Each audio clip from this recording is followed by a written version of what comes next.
High profile to dahil nakadikit sa issue ng mga Fiero. Either witness siya o siya mismo yung pumatay. May kakastigo na sa mga mapang-abuso. Ang buong akala ni Stella ay maiisahan niya ulit si Ador kaya humingi ito ng pera. Hindi nakinig ang dalaga sa mga payo nila Alexa at Lala. Kumapit siya sa patalim dahil sa sakit ng kanyang nanay na ang akala niya ay magiging okay ang lahat pero ito ang tatapos sa kanyang buhay.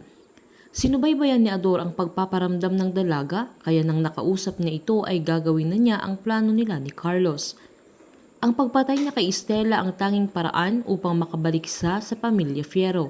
Binigyan siya ng pagkakataon ni Carlos pero kailangan niyang iligpit si Stella.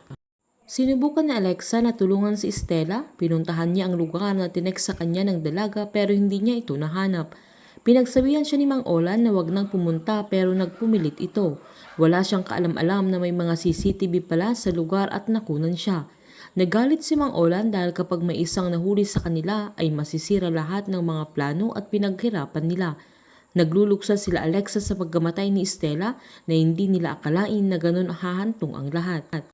Maglalapit naman ang loob ni Aiden at Alexa na pipigilan ni Leona.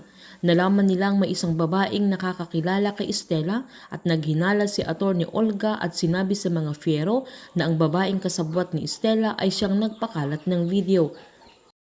Kukumprontahin naman ni Ador si Alexa sa mga sandaling yan at magtatanong ito sa kanya dahil alam niyang siya ang huling nakausap ni Stella.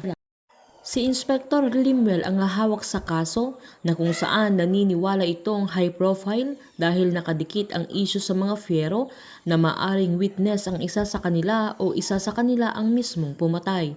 Gagamitin naman ng mga Fiero ang kanilang yaman upang makontrol ang batas sa buong Alhambra. Magsasaya sila habang ang iba naman ay nagdurusa. Ilalaban naman ni Limuel ang kasong hawak niya pero giniit ni Alejandro na close case na ito.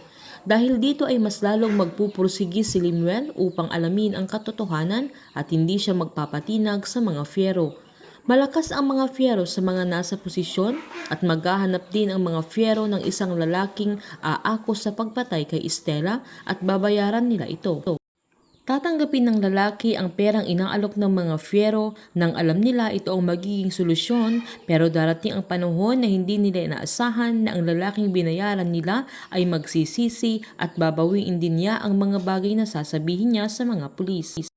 Ang alam ng mga Fiero ay nasolusyonan na nila upang matigil na ang imbestigasyon pero may isa pang krimen na mangyayari na mas lalong magdidiin sa kanila at magtatagpo ang landas ni Alexa at Inspector Limuel. Ito na kayang umpisa upang mas mapalakas ang pwersa nila Alexa, Lala, Max at Mang Olan. Painit ng painit ang mga tagpo, sabay-sabay po nating subaybayan ang Dirty Linen sa aking channel.